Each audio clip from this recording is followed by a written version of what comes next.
நம பார்வதி பதையே ஹர ஹர மகாதேவா. தெய்வத்தின் குரல் 3ஆம் பாகம் 14ஆம் பகுதி. மகான்கள் காட்டும் குரு பக்தி. சங்கரரின் சீடர்கள். இதேபோல சங்கர ஆச்சாரியால், ராமானுஜர் ஆகியவர்களுடைய நேர் சிஷ்யர்களும் தாங்களே மகா பெரியவர்களாயிருந்த போதிலும் தங்கள் ஆசிரியரிடத்தில் அசாத்தியமான பக்தி வைத்திருக்கிறார்கள். ஆச்சாரியாளின் சிஷ்யர்களில் ஒருவரான தோடகாச்சாரியார் அவரை நீங்களேதான் பரமேஸ்வரன், ரிஷபத்வஜர் நீங்களே என்று ஈஸ்வர ஸ்வரூபமாகவே தெரிந்து கொண்டு ஸ்துதித்திருக்கிறார். இன்னொரு சிஷ்யரான பத்மபாதரும் ஆச்சாரியரிடம் வியாசர் விருத்த பிராமண வேஷத்தில் வந்து வாதம் நடத்தின போது, இதென்ன இப்படி இவர்கள் முடிவே இல்லாமல் வாதம் நடத்துகிறார்களே என்று ஆச்சரியப்பட்டு, இப்பேற்பட்ட பண்டித சிம்ஹங்கள் யாராயிருக்க முடியும் என்று பக்தியோடு தியானித்து பார்த்து, சங்கர சாக்ஷாத் வியாசோ நாராயண ஸ்வயம், சங்கரர் சாக்ஷாத் சிவபெருமானான சங்கரனே, வியாசரோ மகாவிஷ்ணு அவதாரம் என்று சொல்லியிருக்கிறார். வியாசர் செய்த பிரம்மசூத்திரத்துக்கு ஆச்சாரியால் செய்த பாஷ்யத்தை பற்றிதான் இப்படி வியாசரே மாறுவேஷத்தில் வந்து வாதம் நடத்தினார்.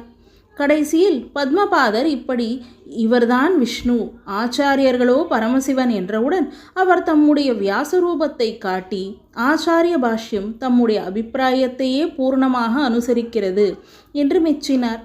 பிற்காலத்தில் இந்த பத்மபாதரே வியாச சூத்திரத்துக்கு ஆச்சாரியால் செய்த பாஷ்யத்தை மேலும் விஸ்தாரப்படுத்தி உரை எழுதினார். அதில் முதல் 5 பாதங்கள் மட்டுமே நமக்கு கிடைத்திருப்பதால் பஞ்சபாதிகா என்கிறோம். அதிலும் பத்மபாதர் குருவந்தனம் சொல்லும்போது ஆச்சாரியாலை பரமேஸ்வரனாகவே அபூர்வ சங்கரம் என்று சொல்லியிருக்கிறார். அவருடைய குருபக்தி மகிமையால் தான் அவருக்கு பத்மபாதர் என்ற பெயரே வந்தது. அதற்கு முந்தி அவருக்கு சனந்தனர் என்று பெயர். அவர் தமிழ் தேசத்து பிராமணர், சோநாட்டவர், அதாவது சோழ நாட்டுக்காரர். ஆச்சாரியால் தம்முடைய ஜீவத பணியை காசியில் ஆரம்பித்த காலத்திலேயே அவருக்கு 16 வயசு பூர்த்தியாகும் முன்பே சனந்தனர் அவரிடம் வந்து சிஷ்யராக சேர்ந்து விட்டார். ஆச்சாரியால் தம்முடைய 16வது வயசிலேயே பாஷ்யமெல்லாம் பண்ணி முடித்துவிட்டு அதோடு சரீர யாத்திரையும் முடித்துவிட நினைத்தார். அப்போதுதான் வியாசர் வந்து வாதம் பண்ணி அவரை வாழ்த்தி, அவர் பாஷ்யம் பண்ணினது மட்டும் போதாது, அவரேதான் அதை தேசம் பூராவும் வித்வான்களுடன் வாதம் பண்ணி பிரச்சாரம் செய்து நிலைநாட்டவும் வேண்டும் என்று சொல்லி அவருக்கு இன்னொரு 16 வருஷம் ஆயுள் கொடுத்தார். அந்த விஷயம் இருக்கட்டும். ஆச்சாரியால் காசியில் வாசம் செய்த அப்போது ஒரு நாள் அவர் கங்கைக்கு இக்கரையிலும் சனந்தனர் அக்கரையிலுமாக இருந்தார்கள். ஆச்சாரியாளின் வஸ்திரங்களை காய போட்டு சனந்தனர் வைத்து கொண்டிருந்தார். ஆச்சாரியால் அப்போது சிஷ்யருடைய குருபக்தியை லோகத்துக்கு வெளிப்படுத்த வேண்டும் என்று நினைத்தார்.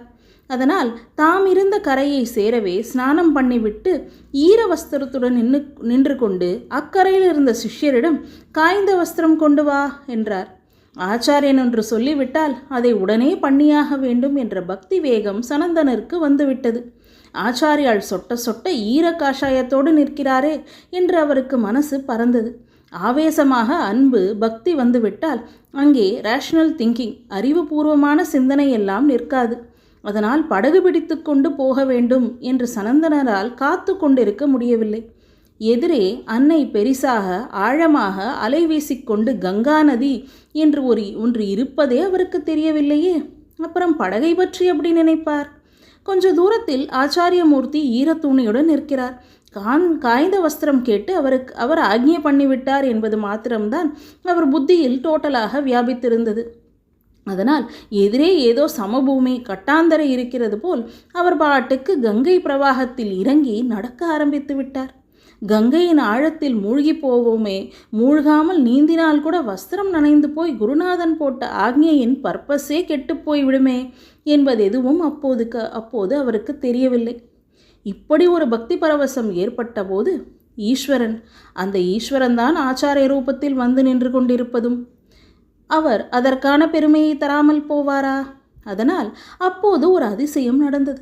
பத்மபாதர் பாட்டுக்கு பிரவாகத்தின் மீது நடக்க அவர் அடுத்த அடி வைக்க வேண்டிய இடத்தில் ஒரு கங்காதேவி நீரோட்டத்துக்கு மேலாக ஒவ்வொரு பெரிய தாமரை பூவாக புஷ்பித்து கொண்டே போனாள். இந்த பத்மங்களில் காலை வைத்து கொண்டே சனந்தரும் கங்கையின் மேலே நடந்து போனார்.